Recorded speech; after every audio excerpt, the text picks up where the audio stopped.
What's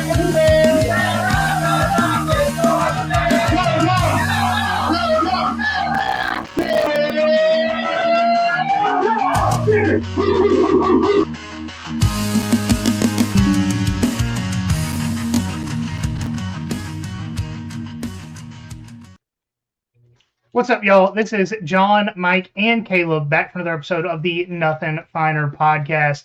It is that time of year where Connor O'Gara, now from the OG Kickoff, graces us with his presence, and we do our conference championship predictions. Before we get into it, Connor, how have you been? Been a little bit different than normal. I'm a guy who usually operates within routine. In the last 6 months or so, definitely different than normal circumstances when you spend 10 years at a place. You're used to a very specific flow. So, yeah, we're good. Like everything's good, but just it's been a little bit all over the place. I'm kind of juggling like four different things right now, on top of, fatherhood and homeowning and all that stuff. So, but we're locked in. We're good to go, ready for the start of the season. Awesome. We had Will on last week to talk about LSU, and I don't know if he told you, but I said that once you guys kind of got settled in your new routine, it was like the from 300 where there's the giant that gets the handcuffs cut off of him and he's allowed to just go be himself. It almost feels like y'all. It seems like y'all are more free to kind of do what you want without restraint, and I think the product has reflected that. I appreciate that. Yeah, there's definitely an element of that has come with working with the fine folks at the next round. They've been really good to us, and I think that our time at Saturday Down South, I wish it could have ended differently, obviously, and I wish that we could have just had more buy-in from the podcast, specifically. But like that's life in today's media climate, and if somebody doesn't like you, then maybe somebody else will. Like we're fortunate enough to now be in the situation that we're in with the next round. I hope we're gonna get to do some really good things with them. It was fun to be able to do the live shows at SEC Media Days and kind of take part in all that content. So yeah, we're ready to go. Just very excited for the start of the season. Awesome. Um, let's go ahead and jump right into it. And so before we really even get anything else, it's a question that I have at the end, but I do want to go ahead and ask. As far as the playoff committee goes, do you know if the Pac-12 is considered a power conference, or is it now fully G6 and they're part of the G6 bid? Highest ranked conference champs, automatic bid. The likelihood that a Pac-12 team will be one of those highest ranked conference champs, I'd say very unlikely, which is why they will be treated as a AG6. But it is kind of the rebirth of the Pac-12 this year. It's exciting to kind of see the fact that, it is essentially the roided up Mountain West is what it is now at this point. But like, getting to know Sam Popper a little bit, who came on our show. He's in like a behind the scenes personnel role at San Diego State. He spent a lot of time at Michigan, and like getting to kind of see the inner workings of the Pac-12, like what it is now, is actually kind of exciting. And if you're a college football purist, something to look forward to. But they will be essentially treated as a group of five team. Like nobody's going to look at all of a sudden like, oh, if you have a game against Boise State, that's like a power conference game. So for all of these purposes, as it relates to playoff conference championships and stuff like that, they'll very much be treated as the non-power conference. It's sad. And I think we talked about this last year too. The final year of the Pac-12 was probably their best year in 20 years. And they just disintegrated due to poor leadership. Yeah, in about every possible way. It just goes to show you TV contracts 2 years, 2 decades down the road, they matter. Mm-hmm. All right. So getting into the conferences, just like we have every year, we're going to predict who the two teams playing in the game and who we think wins that game. I know you have already put your playoff bracket out there, but starting with the ACC, who do you have playing in that game? At this point, if Miami doesn't win the ACC, and I'm on record saying this, they should just go independent. Like they should really just give up. Just be like, you know what? If we can't win it this year, it's just not gonna happen, guys. Like I know they got to a national championship last year, still didn't even get it to an ACC championship. So yeah, I'll do the boring thing and say Miami, just because look, they don't even have SMU or Louisville, which are the two biggest threats if you just look at it from a roster standpoint. They're also the two teams that beat Miami last year. The upgraded quarterback going from Carson Beck to Darian Mensah. I know that's something that you guys will talk about as well. And then just the fact that they've got this elite 1-2 punch at the skill player spots of Malachi Tony and Mark Fletcher Jr. Like I am telling you guys, watching your team try and stop them is a terrifying thing because anytime Malachi Tony gets the ball in space, you're just like, oh my God, I see a seam. That could be six. And it's so unbelievably nerve-wracking, especially when a national championship is on the line, stuff like that. But Miami is the team that I would pick right now, and I'll do the boring thing and say SMU, which credit to Rhett Lashlee that SMU getting to an ACC championship is now considered a boring thing. But with Kevin Jennings coming back, as long as he's able to stay healthy, yeah, I'll go with the very chalky pick of Miami and SMU to represent the ACC. So, just another bullet to add to the magazine of why Auburn are the most miserable fans. They've watched two former coordinators that Gus did not allow to call plays go on to coach playoff games. Hmm. That's tough. Yeah, that's tough when you put it like that. And they're both young too, and they're Uh huh. both young enough to where Auburn fans will like are assuming that that's like they assumed this past year that oh they'd be able to get Kenny Dillingham, oh they'd be able to get Rhett Lashlee, and then yeah, I love Alex Golish, but that didn't exactly it would have moved the needle even more so had they gotten one of those two guys, and here they sit. Yep. Hmm. Mike, your pick.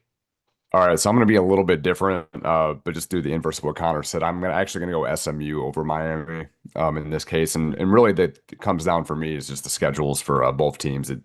I don't know when the ACC necessarily made the schedules. I know the eight game schedule versus 9 game schedule is something that came out fairly recently, obviously for this year, but two of the easiest schedules in the ACC had already watered down ACC.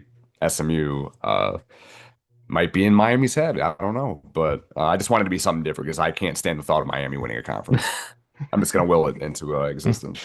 You haven't had to worry about that thought for 20 years, so Yeah. No, literally, I think since like middle school, maybe. yeah.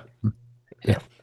I would love to go that route and not pick Miami to win the ACC, but looking at the rest of the ACC, I don't really see anyone else who has a shot at beating them. Now, most of us said the same thing last year, and it ended up being Duke of all teams. But I do have Miami, and I put over who cares, but probably Clemson, just because Clemson kind of has the highest blue chip ratio still of anybody in the ACC that's not Miami. So might as well put them in at second. Yeah, last year we were all laughing about that was Clemson. Move on. Mm-hmm. Yeah. Yeah. And go figure, like Clemson hasn't even had a top 5 class since 2021, and they still have the blue chip ratio on their side because of how much they recruit at the high school level. But yeah, I love that Dad was just like, you haven't heard of any of our guys now, and this is why we're going to be good. And it's like, all right, buddy, at this time last year, you're saying like, hey, this is what we've been ramping up for. So, Mm-hmm. nobody's going to be secretly rooting for Clemson. The last Clemson recruit that anyone had heard of was Sammy Brown, and they destroyed him to the point where he cut his mullet off. So, He lost his powers. yeah, It's tough. yeah. I also sadly have Miami winning the ACC, but I have it over Louisville, Jeff Brom, and this is something that is very not PC. Um, I think all elite coaches are either autistic or psycho, and I think Jeff Brom's on that psycho side. Uh, and I think he's going to do whatever it takes to win. And they have the talent pretty much everywhere on offense, at least on the skill position side, that I think they're going to do disgusting things to most ACC teams because they're closer to making it the group of 7 than they are a power conference at this point, sadly. I think that if you are like, I've been kind of wondering about this question because it seems unfair to ask it in his absence because only he could give the actual answer to it. But who has truly taken the sword from Mike Leach? You know, who is the guy that has kind of embodied his characteristics and lived them out for college football fans? And Jeff Brom is kind of the closest guy to that at this point, and how he can just get you in a big time game and have these offenses where he's like, look, you can know exactly what I'm going to do, and I'm still going to have this guy come in. He's going to throw for 4,000 yards, and we're still going to find a different way to beat you. So like, I love Jeff Brom. I've been a fan of his for a very, very long time, even like pre Rondale Moore at Purdue. So the idea of him getting to an ACC championship and Mario Cristobal just puking in his mouth a little bit, knowing that he's on the other sideline, I would love to see that. That's one of those, I would love those two coaches to square off because of like a botched call at the end of the game. And instead of a handshake, they like almost get into a fight. Mario wins that fight, but it's close. It's a battle. That's one of those, nobody really wins. Somebody just comes out on top. Because Mario's probably going to be on a Jell-O diet for a little while after that fight. So, but he's got the what's the cappuccino? Like, what is it, cafecito? What's the Miami? It's like the Cuban cappuccino that they do shots of beforehand. So you got to remember, like, he's probably at least doing one or two of those at halftime if he's facing Jeff Brom. So he's like a little bit more amped up than usual. So something to keep in mind. Basically a PED. But have you ever drank bourbon while having a lot of adrenaline? I don't think Jeff Brom would. So advantage Mario. Yeah. Mario might be smoking the Cuban cigars too, though. So true. And it's tough for me to say positive things about Louisville because since we got Cash on a few years ago, we have not been able to get anyone from the state of Kentucky to come on and talk any sports with us. My guy Nick Roush, nothing? No. I texted him. We sent him a message on one of the platforms.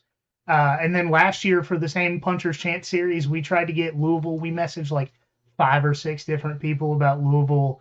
Nothing. The year before that, we tried to get somebody for Kentucky during the season. Nothing. It's yeah, the entire state of Kentucky is just punted on football for the time being, I guess. Not even reached out to Drew Page too, and like nothing. He didn't want to come on. He didn't have any recommendations either.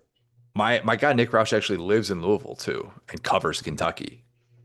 So maybe my brother lives in Lexington. I'll be in Lexington this what is it, like October 11th that weekend when they play LSU. I'll be going to that game.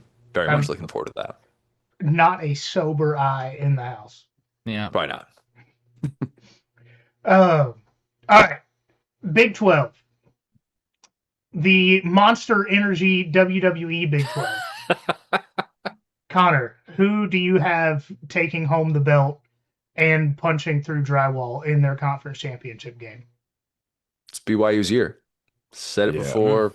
Say it again. It's BYU's year. It was BYU's year before everything went down with Brendan Sorsby. It is still BYU's year. I am all in. I am all in on Kalani Sitake's team. I think what they return in the line of scrimmage, it speaks for itself. The fact that they can hand the ball off to someone like LJ Martin, who I think is the second coming of Arian Foster. Bear Bachmeier doesn't just have the best name of any quarterback in America. He is proven of a 19-year-old as we have in the sport. And he wasn't even supposed to be the plan last year, and he did such great things for that team. Like, I talked to Big 12 coaches a few months ago, and it was before the Sorsby thing went down, and they're like, BYU, trust me. They are so quietly dominating in that conference, and I say quietly because they've run into the Texas Tech hurdle. They do not have Texas Tech in the regular season, obviously. They will get revenge against them in the Big 12 championship. I believe that to be the case. I think that this is just a team that's being slept on nationally because of the Texas Tech dynamic, and so many people have ignored the fact that they're 15-3 in the conference over the course of the last 2 years. So yeah, it is BYU's year. I am making the college football playoff. I have them beating Alabama in the first round. I am totally all in this year, and I think they are one of those teams that breaks through and gets to the college football playoff for the first time. Mike? Yeah, I have the exact same thing. Really for all the same reasons. And I kind of going back to the Sorsby thing, one of my colleagues his son played for Cincinnati with Sorsby, and he was not surprised about any of that happening. And he was not a fan. I mean, even before the gambling stuff came out, like publicly, he was not a fan of that move and not a fan of Sorsby. There for I don't know, he not a big popular guy in that locker room. But yeah, I do got BYU over Texas Tech. No, I went a little bit different here. I am still acting as the Texas Tech believer here. Which, if Mike's history with doing that is any indication, won't go well for me. But I've actually got Texas Tech over Arizona State. Mm. I almost did the same thing I did last year and said no Big 12 team even makes the playoff because I'm not really a believer in any of them. But I changed my mind on that. But I think Texas Tech still has the talent to get through the Big 12.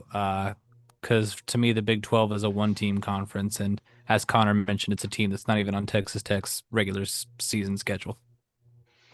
It's interesting too because like 2 years ago when Arizona State went on that run and they made it to the college football playoff, they should have beaten Texas. They were picked to finish last in the conference. So this is kind of when Kenny Dillingham is at his best. Like literally nobody's talking about Arizona State because Sam Levitt goes to LSU. They lose Willie Brown to Texas. Like it's all just about they need more millionaires at Arizona State and they can't retain the roster that Kenny Dillingham would like. And so this would be like a perfect message for him to send to the world if they were able to get to the Big 12 championship and ultimately be a factor down the stretch. And I have not talked to anyone that's not like they only see the world in purple and yellow that thinks that Sam Levitt was actually that great. Like he had moments, he was explosive, but he also couldn't stay on the field from health issues, and he had blow up plays frequently enough to be concerned. Yeah, I'm more concerned. Like I put him at ninth in my SEC quarterback rankings, and I got skewered from people for it because there are people who are like, there aren't 8 better quarterbacks in all of college football than Sam Levitt. That's But a funny statement. right, like I think the Liz Frank injury is just not something to move past, especially for someone who relies on his mobility so much. I don't think the Lane Kiffin, Charlie Weiss Jr. offense is as easy as people kind of make it out to be, just because they've had so much success with quarterbacks. But if you look at kind of some of the year one struggles, where like Matt Corral would have a 5 or a 6 interception game his freshman year, like Jackson Dart in 2022 would have some of those grenade games. I just think it's one of those things that's kind of being slept on because of how splashy of an addition it was. Like they kept him from going to Tennessee. The story that's been told by Trey Wallace is like Lane Kiffin literally stayed at the airport in Knoxville and just like was waiting across the street and invited Sam Levitt to come over and was like, all right, we're going to make this happen. And ultimately they did. But yeah, I have more questions than answers. And it could be one of those situations where we look back and Arizona State's like, wait a minute, we got Cutter Boley from Kentucky, and maybe we have the better quarterback, despite the fact that LSU paid all that money for Sam Levitt. So all that talk about Sam Levitt, and I am picking BYU over Houston. Love Houston, man. Love Houston. It was listening to you talk about Houston, and then I actually I downloaded every conference's helmet schedule today so I could go through it easier. And Houston has big names, but no big teams on their schedule. It's kind of the Tech early on that week 3 game. That's gonna be big. I'm not convinced about Texas Tech's offense. This is the biggest thing. I think that's truly a fastest to 10 points wins kind of situation with Texas Tech's offense. You're telling me a guy wasn't good enough to start last year who had no offseason is now going to be better than the guy you had last year now that you lost some of your offensive talent? I don't believe it. Especially early in the season. What is it? Is it Hammond? Is his last name? Starts with an H, I know that. He's had no practice. He has not been able to physically get on a football field and take 100% speed reps. And I cannot be convinced until I see it that he is going to be good enough with essentially a year off of football to step in and be the guy that they need. No confidence. Otherwise, they wouldn't have gotten Brent Sorsby in theory. But couldn't you also say the same thing about Georgia last year with Gunnar Stockton? They were active in the portal. They wanted Fernando Mendoza. Like they were going after guys, and Kirby was saying, "Hey, don't sleep on Gunnar Stockton." And Gunnar Stockton ends up finishing top 10 in the Heisman voting, and it works out just fine. And like sometimes you don't even know what you have, and you just take the path of least resistance because you have the money to do so. And there's a world in which that we could be saying that about Texas Tech, but I agree with you. I mean, they lost that Arizona State game last year when they did not have QB1. They didn't have Baron Morton in that game, and they had Will Hammond out there. But it'll be fascinating to kind of see that dynamic. And by the way, Houston's the reason I won your fantasy league last year. So this is a nice little hat tip to them. Connor Wigman, once like the mid-season point hit, rode that all the way to a title. So no qualms about that pick. It's talking good about BYU also hurts because their quarterback just has the most disgusting jersey number for a quarterback. Good old 47. Yeah. It's rough. That's a rough number to wear for a baby-faced quarterback who just visibly it's off and I can't handle it. I was going to say the only quarterback I would allow to wear 47 if given that option would have been Haynes King because he hits people like a linebacker. I guess Gunnar Stockton too to an extent, but I mean, who beat him in the Pop-Tarts Bowl? Just saying. Bear point. Bear. Great point. All right, Big Ten. Connor's home conference. Who do you have? I don't have Indiana. I don't. Snap. We buried the lead. You talk about like what's different. Talking about my school as the defending national champs is a little bit different. We've had to adjust to that just a touch. But so I have Oregon beating Indiana in the Big Ten championship. And the way that it happens, Mike, are we aligned? Yeah, we're it's the same thing. Lockstep. Let's go. Let's go. Yeah. So I have Michigan beating Ohio State in the regular season finale to knock Ohio State out of the playoff. Both teams going into that game at 9-2. And once again, Ryan Day runs into a far too physical for his own good Michigan team. And he, for whatever reason, just cannot beat Michigan and Columbus. Just can't beat them in front of the home fans with everything that's on the line. And I think it's going to be a fun year in the Big Ten. Like I think Indiana has a really favorable path to 11-1. Their over/unders 10.5 wins, which is bonkers with what they have to replace on offense. But like I think what they return on the defensive side, it's the best defensive line in all of college football, especially after they got these 2 additions with the 5-for-5 rule with Stephen Daly, a guy with 19 TFLs last year. Like they still have Tyreek Tucker, one of their last JMU guy that's still on that team. Like they have Hardy at the linebacker. Like they are absolutely loaded in that front 7. And they are going to do things that I think frustrate teams in the same way that they did last year, where they're just always in the right spot. But I do think Oregon can get revenge on them in the Big Ten championship. And I say that despite the fact that IU just dominated them in every possible way last year. What was it, like 86-42 was the combined 2 scores of those games? But different coordinators. And I think maybe that's in a weird way, like Indiana just doesn't have the book on them in the way that they did last year. Like they had Will Stein's number completely in every way, shape, or form. Tosh Lapoy, same thing. But I think we get Oregon and Indiana playing for a Big Ten championship. How about that? No Big Ten championship without Michigan or Ohio State. And I think Oregon wins that. It kind of sets the wheels in motion for their national championship run. So I do have one question about Indiana. With those 2 guys returning, is their average age on the defensive line somewhere between me and you? Yeah, it is. Here's the crazy thing. Like they added a couple of guys from Kansas State. They added a linebacker from Notre Dame who had 2 sacks in a national championship in 2024. Like they have just reloaded, and they are still really freaking old, because why wouldn't you be really freaking old? And they have the Broyles Award winning defensive coordinator and Brian Haynes coming back, like still the same play caller on offense. And oh, by the way, Signetti's like all these things that are working in their favor, even though I do question what does it look like for them as a preseason top 10. I think the thing that I give Kirby the nod for as the number 1 coach in college football, still ahead of Kurt Signetti, is the fact that he's never had to be preseason top 10 and then have to live up to that. I think that's the toughest thing to do in the sport that we don't talk about enough. So I do think that they're in for a really good year. Not as good as last year, but getting to another Big Ten championship, very much on the table for them. Yeah, for sure. And you talked all about that already, but I have Oregon over Indiana as well. But really, the one question I have is Fernando Mendoza gonna have a cease and desist for Indiana if they give away his number? Dude, like, can we let's agree on two things. It's weird that in college football you don't just automatically get your jersey retired when you win a Heisman Trophy. Like, Right.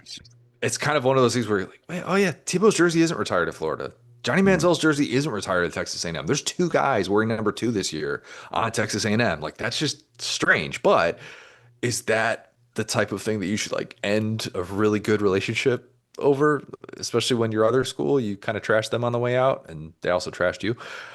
No, Fernando Mendoza and IU very much in good standing. Although the fact that, who knows? I mean, Kurt Cignetti did hold the spring game as Fernando Mendoza was getting drafted and very much did Mm. that on purpose. So maybe that's the beginning of the end of that relationship. Look, crazier things have happened. That whole LSU thing makes me wonder if Lane came in and pissed off Jaden Daniels and his family, and that kind of started the rift between everybody, and then they just found an excuse to cut all ties. I don't know. Jaden Daniels' mom is something else too. Yeah. Are you saying Lane Kiffin's not something else? Because I think he's a few I mean, those two something things else's. come together, man. Oil and water. Did you guys watch Quarterback? The Nah, Netflix show? Not no. no. You didn't miss anything. Like I I you really liked the first season, and that's Yeah, the yeah. most that I've watched. yeah.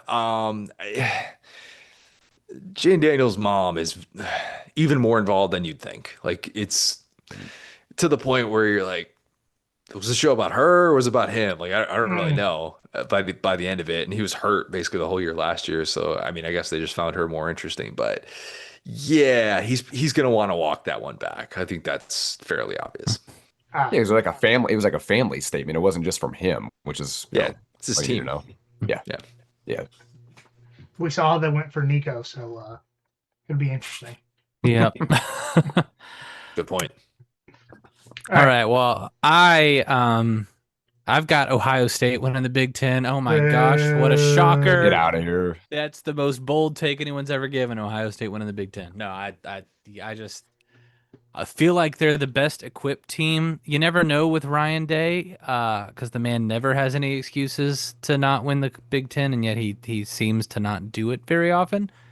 Not since 2020. It's crazy. Yeah, wild. But I do think he'll do it this year. I do think Oregon's in the game. I think that they just have too much talent not to at least be there. Isn't that crazy though that Ryan Day hasn't won a Big Ten championship since 2020, and then they only got in there because the Big Ten changed the rules to keep Indiana out and put Ohio State in with the COVID thing. Like that's just such a weird thing to You're like, wait a minute, they've been in the top 3 in the playoff poll each of those years, and yet they just don't win Big Ten championships anymore. And I'm talking to Georgia fans here, so how much does it really mean to win a conference championship in terms of your Everything. postseason aspirations? Everything. That's the only thing I care about. It's the only thing that Yeah, matters. yeah. Well, who needs a national championship? When Right? Season's over in Over it. December anyway.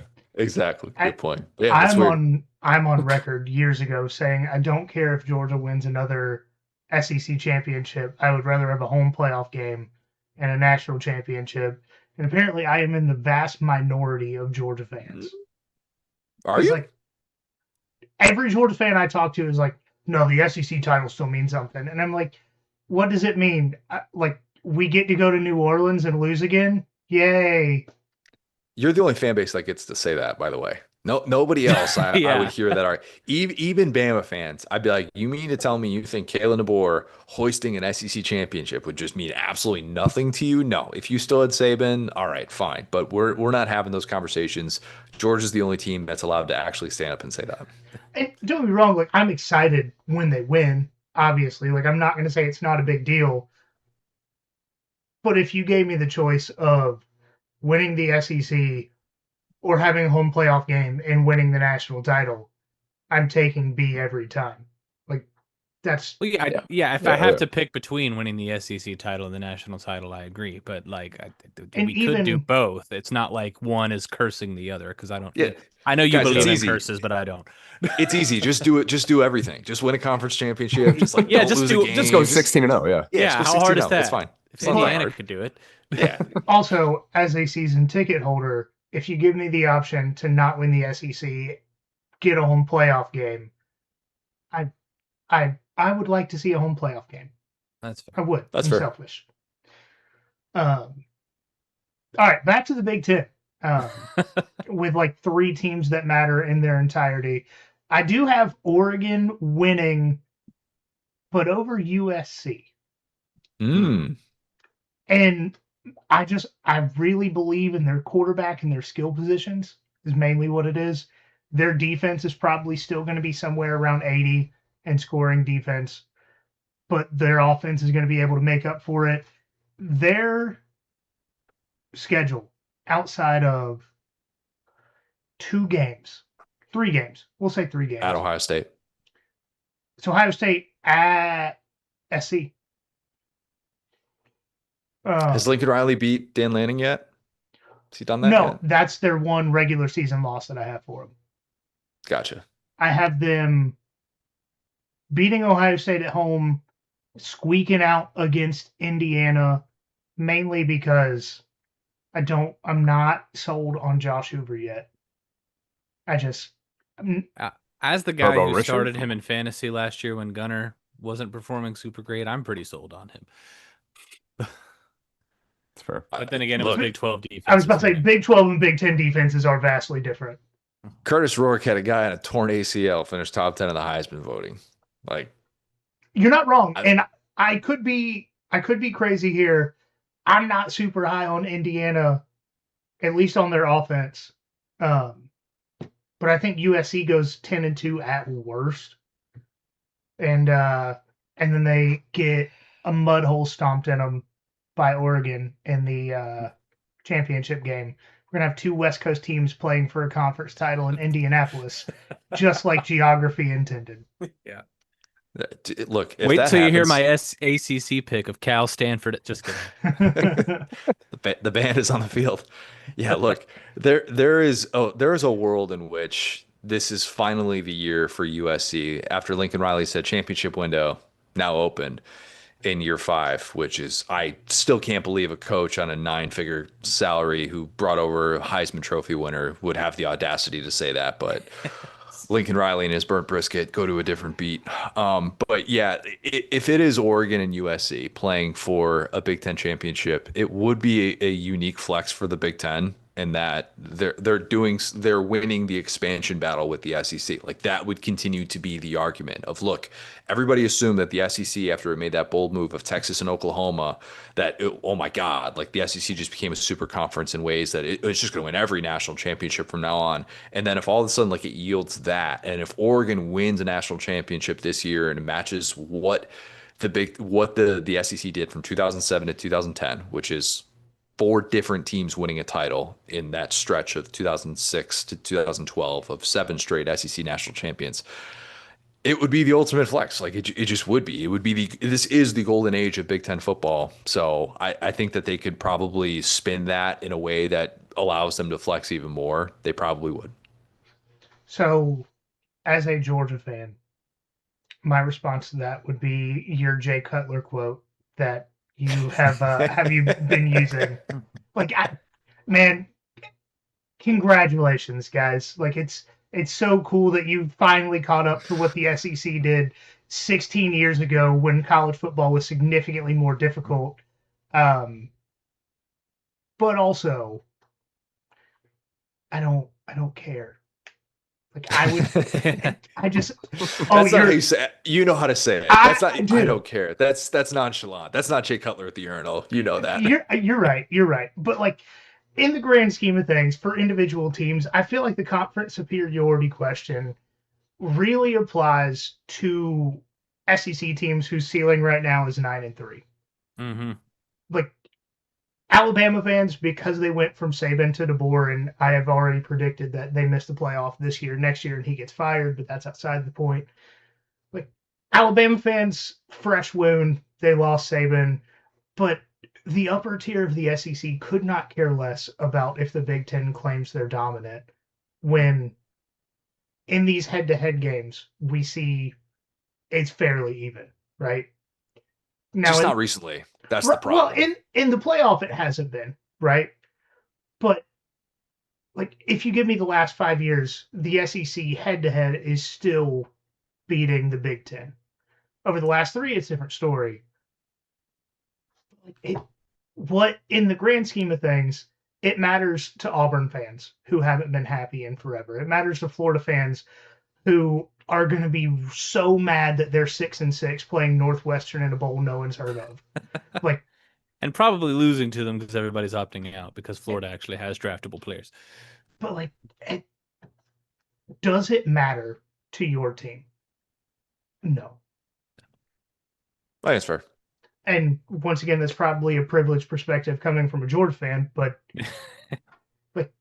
I've been happy to see teams outside of the SEC win national championships, outside of Ohio State, because their fans are miserable people that like to make other people miserable.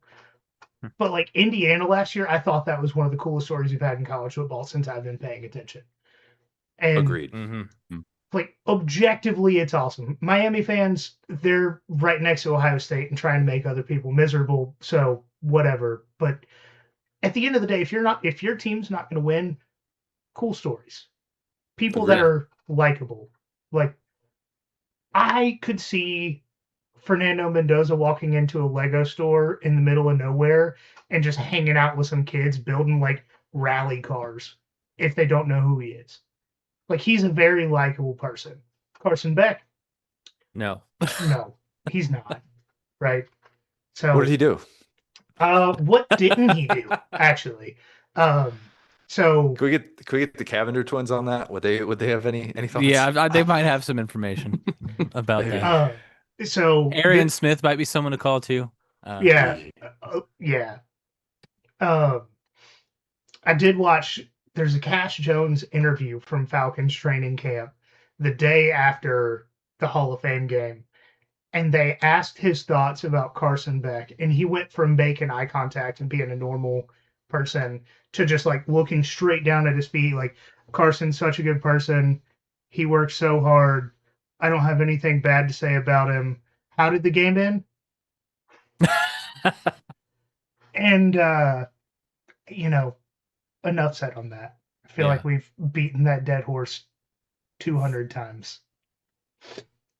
It deserves to be beaten, though.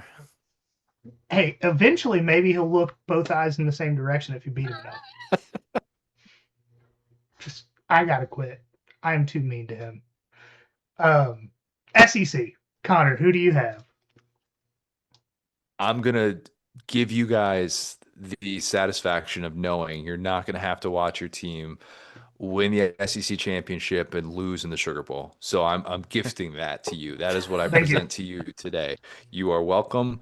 I have said, you know what, Georgia fans, they deserve a home playoff game. I've heard many Georgia fans say I'd rather have a home playoff game than an SEC championship. So here you are. That is exactly what you are getting this year. A ho-hum 10-2, don't pass through Atlanta, except for the game against Florida. Don't pass through Atlanta at the end of the year type season for Georgia. I have Ole Miss and Texas getting there. And I'm going to be 100% honest. If Texas had Georgia in the regular season, I would not be saying that. But I picked Texas to win the SEC because they don't have to go through Georgia. Like, it's 100% fact. I have Texas then losing to Georgia in the college football playoffs. So make of that what you will. Okay. Obviously, Georgia will get the last laugh in that battle. But I think Ole Miss is being slept on. I think they're being slept on for all the obvious reasons of Lane and Charlie Weiss Jr. and the fact that this is a team that has not been to Atlanta before. It's a schedule that's really difficult. They've got the best returning quarterback in the sport. They've got maybe the best returning running back in the sport in Keyshawn Lacey. It's a defense that reloaded in the portal that still has Pete Golding calling plays. And I think that John David Baker being there throughout that entire playoff run and getting a front row seat to what Trinidad Chambliss likes to be able to run, being in his ear, I think that matters. Like, he was on that staff for 3 years. Like, they're not going to reinvent the offense. They're going to run the same sort of offense with even more tempo than they did before. So I'm all in on Ole Miss. I think they win that ultimate revenge game against Lane on September 19th. Not sure if you guys have heard that game's being played in Oxford. But like I think that they're a team that's going to be very much in the mix. And that game against Georgia, I have them punching their ticket to an SEC championship by virtue of winning that game. And Georgia will be delighted to just be like, let's just sit at home. We'll play in a playoff game, not have to worry about that.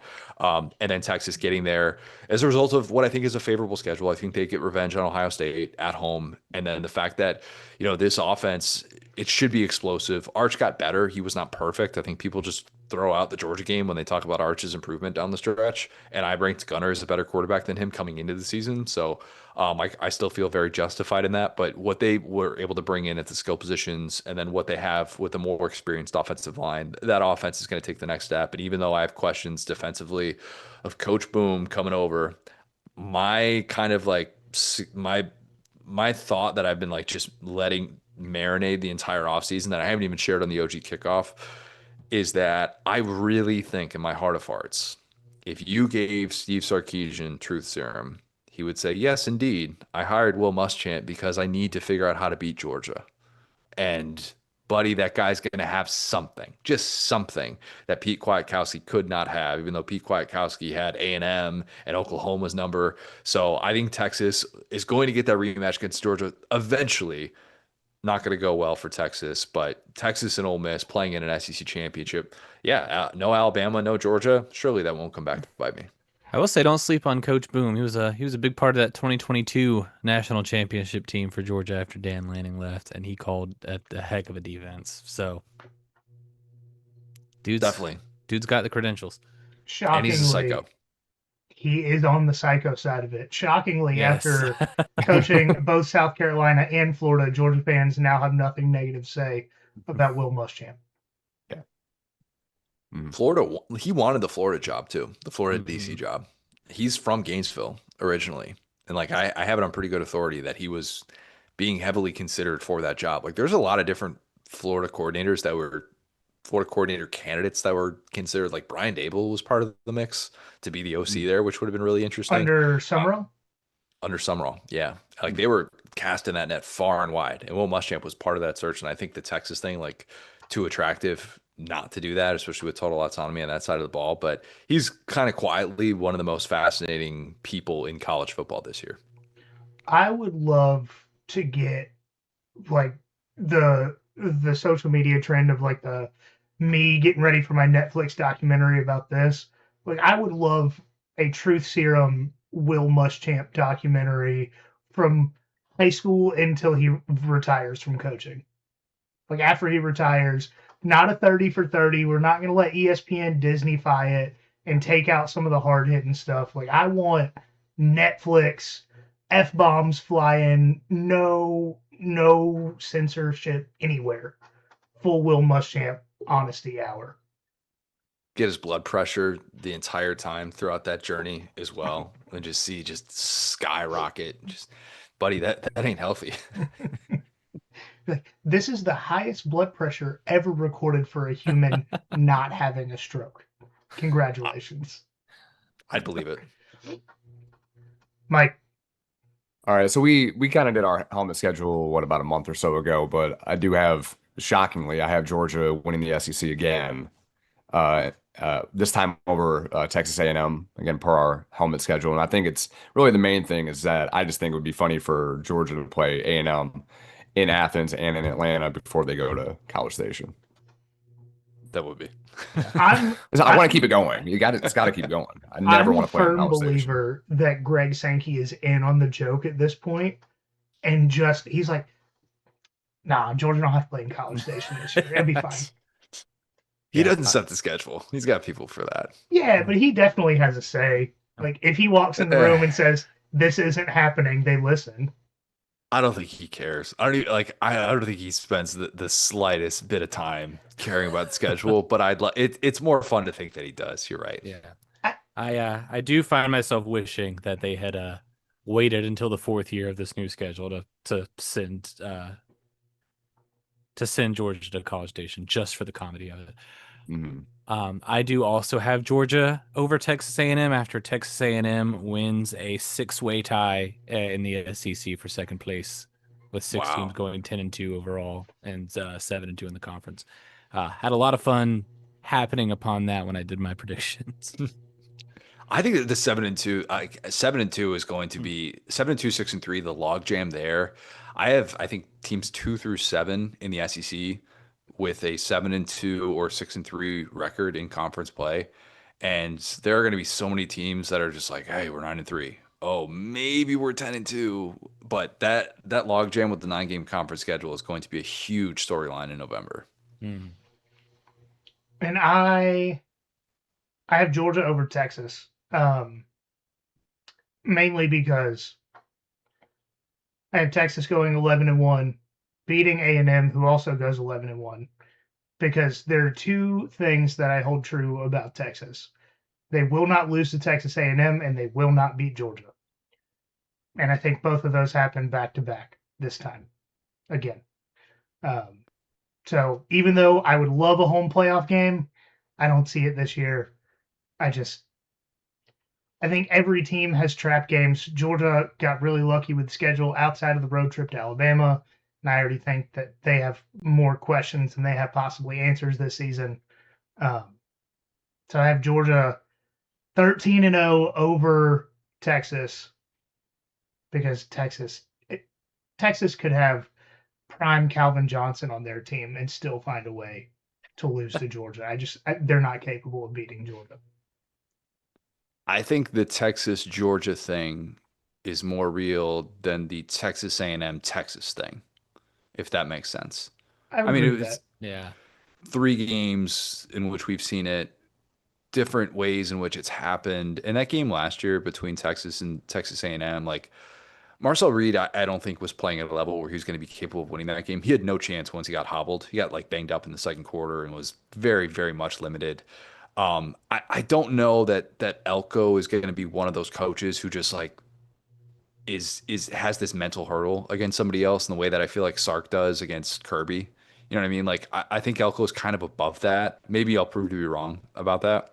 But yeah, I am interested to see if that continues this year because my God, if it does, like A&M fans are gonna melt if they lose to Texas this year. The thing I have about Texas A&M is I think their ceiling is Marcel Reed, and I think his ceiling is just under Texas. Yeah, he's The so accuracy is the big concern. yeah.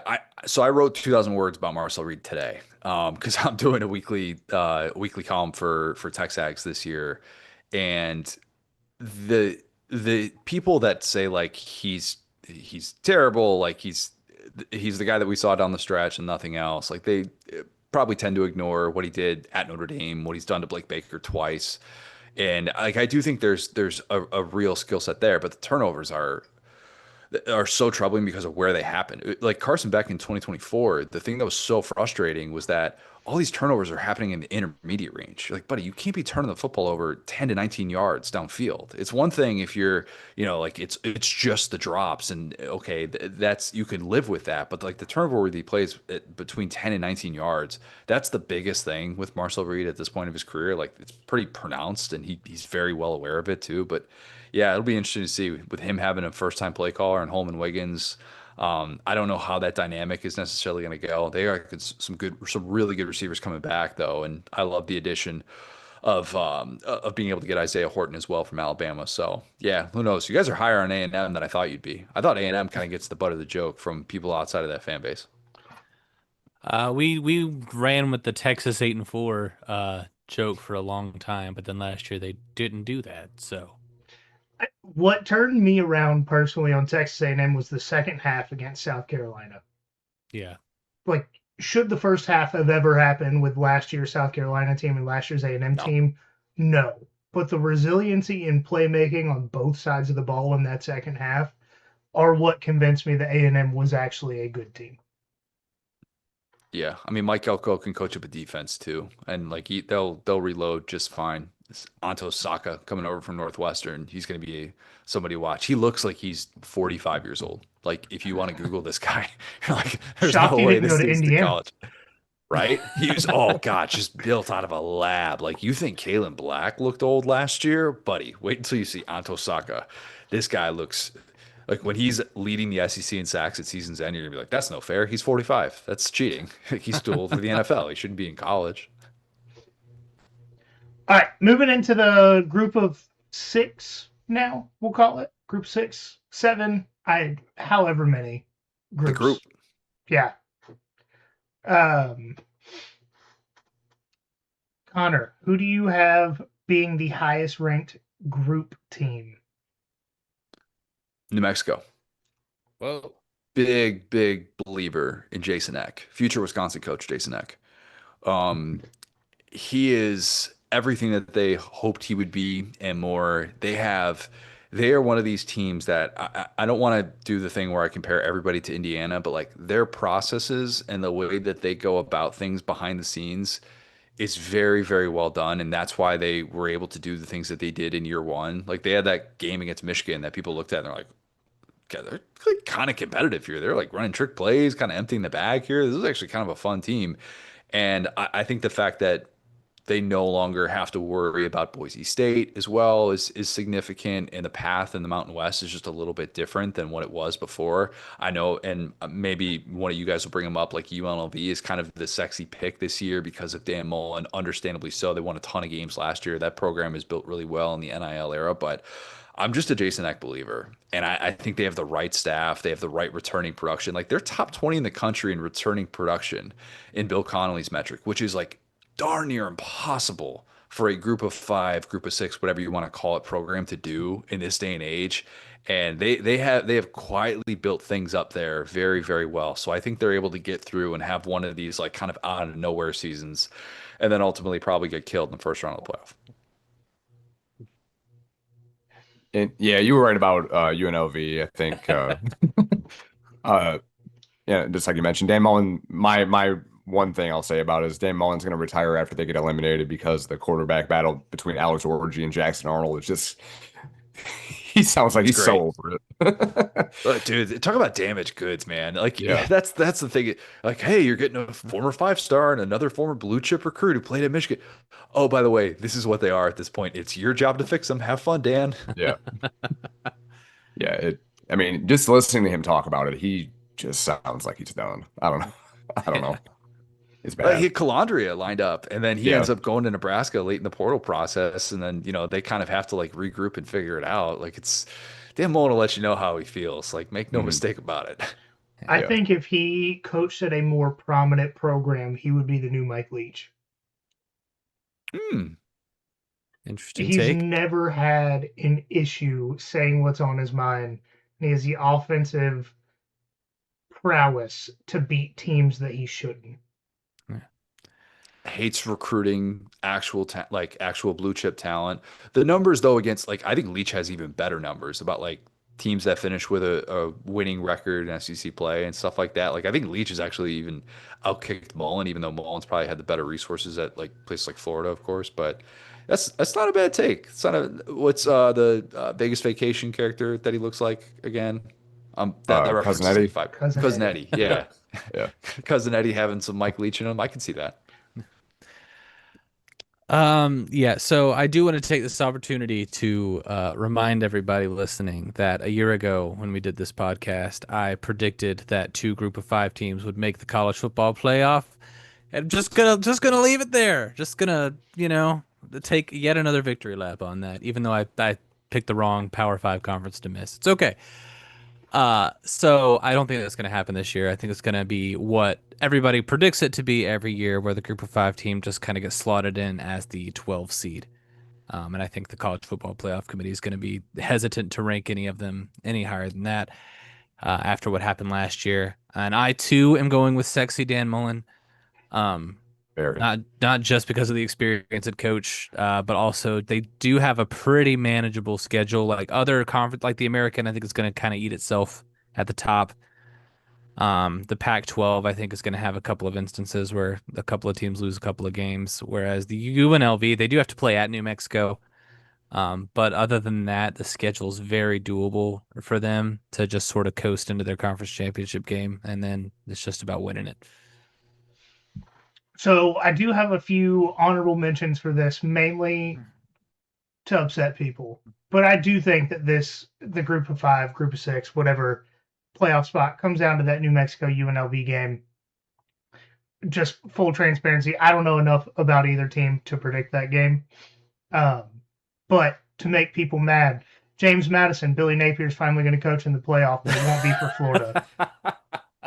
App State, because they love beating teams, especially power conference teams, and they play a weak and defeated NC State this season. I think winning that game, which I believe is at NC State late in the year, will give them enough notoriety to potentially be in the conversation. September 26th, so first month of the season. But also, the Sun Belt's just kind of mid at this point. So Can we celebrate that he's Sunbelt Billy once again? Back in its rightful place. Manifested it. I would love James Madison to make the playoff so Billy can coach in the playoff. Here's the thing. I think year 2, we could be having that conversation.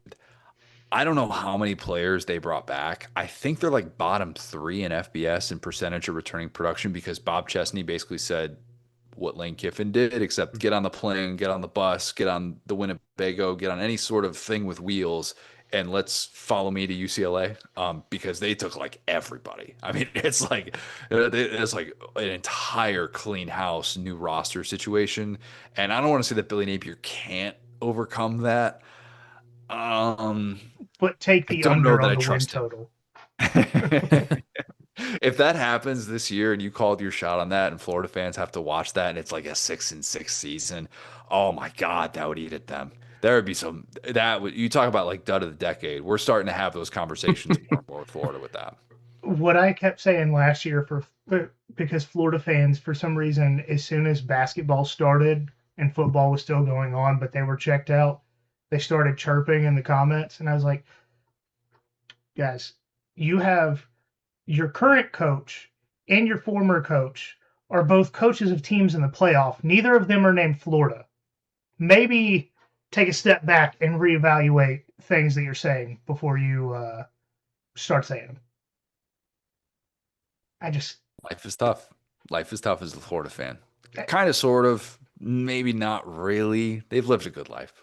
Introspection is very difficult for some people, and especially if you have 3 teeth and only own denim. Anyways, for what it's worth, can I be on record saying I have lived in this state for 11 years, and I have worked with, I have Florida grads literally on my street.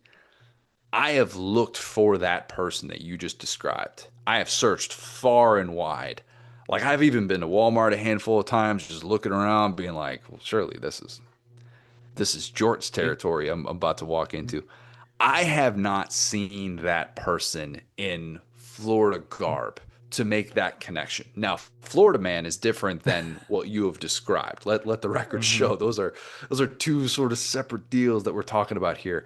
But I would love to personally encounter that. I have not. The Florida experience that I have had has been much different, but the picture that you paint of a cartoonish Florida Jort wearing fan is we can't let that die. Like that needs to continue. That'll continue as long as Spurrier has air in his lungs.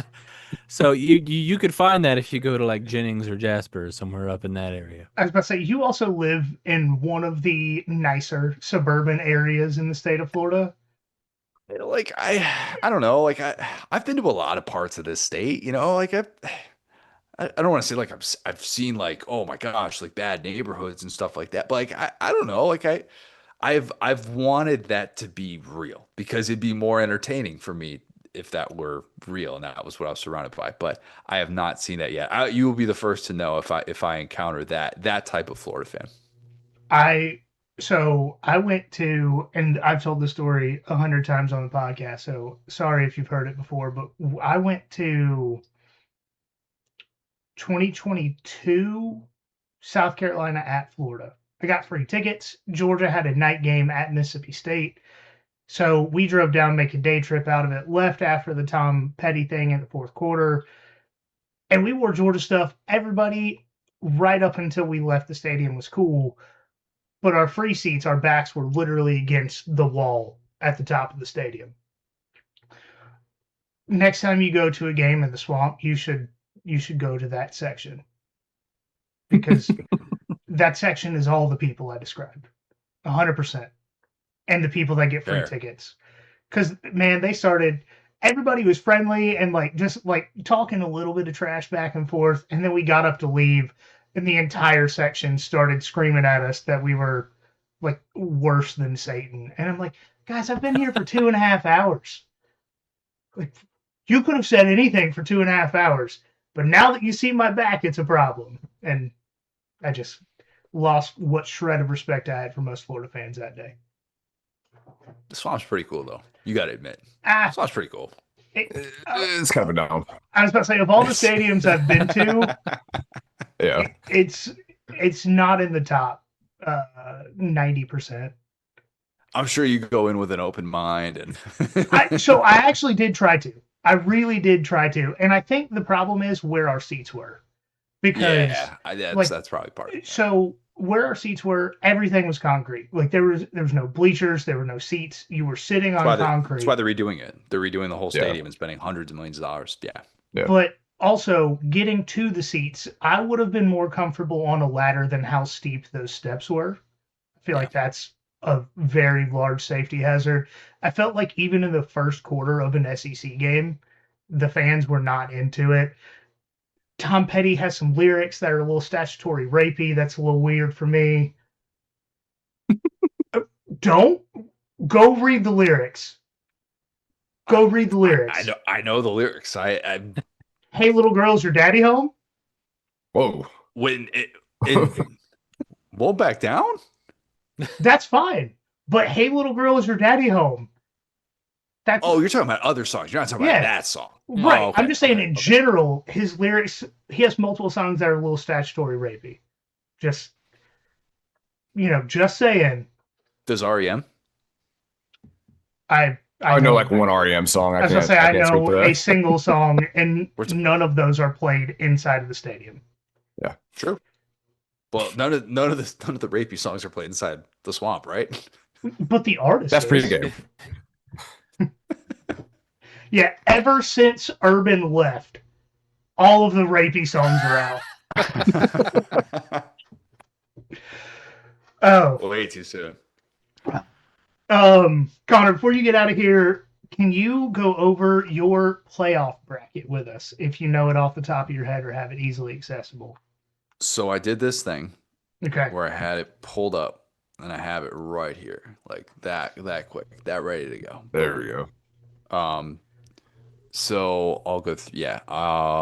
1 seed Oregon, 2 seed Texas, 3 seed Notre Dame, 4 seed Indiana, 5 seed Miami, 6 seed Ole Miss, 7 Georgia, 8 Alabama, 9 BYU, 10 Michigan, 11 Texas Tech, 12 the Fighting New Mexico Lobos. Now, Mike, I know you had to notice Georgia's home playoff game within that seeding as a Michigan man yourself.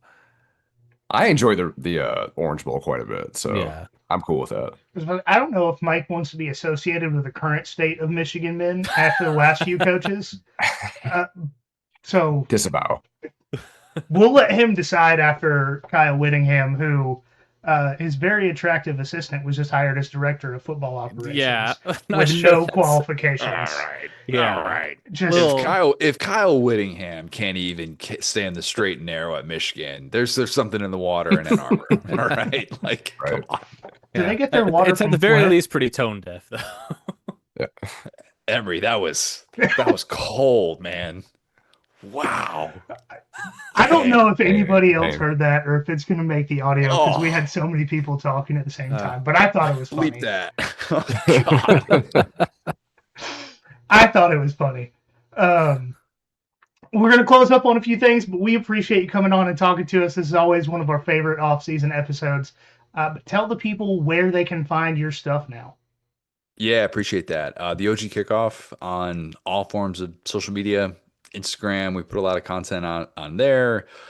Twitter as well. And then we do our shorts. We run our shorts on the OG Kickoff on YouTube, and then all of our episodes are on the Next Round on their new YouTube channel as well. So you can find all of our interviews and stuff like that. And then wherever you subscribe to podcasts, the OG Kickoff.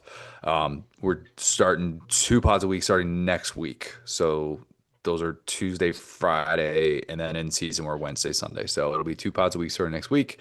And yeah, very, very much looking forward to it. Next guest that we're having on is, speaking of Florida, Florida grad, Fred Siegel, who runs Old Takes Exposed. Your boy had a couple of mentions in that book. Tough look. Tough look. So that'll be discussed with the episode that comes out next week. So yeah, good to be in season, not repeating takes that we've been saying for the last 6 months.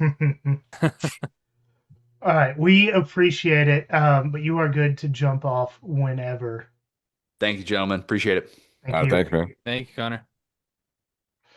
All right, guys. Once again, thanks, Connor, for coming on and talking to us. It truly is one of our favorite off-season episodes. One of the best people, at least that I know personally, that we deal with on a regular basis. I've talked about it many times on the show. There's a lot of times where we struggle to get guests, and Connor will send me a phone number, and it has only not worked out one time. And it was the Kentucky guy, and I think Kentucky just hates us, the entire state at this point. So, is what it is. But if you want to keep up with everything we've got going on, because we have, I think we're locked on at least 2 episodes until after the Western Kentucky game. I don't think we're doing any interviews week 1 or week 2. Week 3, we will absolutely do one for Oklahoma, and on from there, or Arkansas. Week 3 is Arkansas. And on from there, we will be doing our interviews every week. So we'll be back to 3 episodes a week. But if you want to keep up with all that, it's at nothing.finer.pod on Instagram, at finerpod on Twitter, Facebook, YouTube, TikTok. Just look us up and you can find us there. But most importantly, y'all always remember there is nothing finer in the land Then I'm talking about Obnoxious Georgia fan.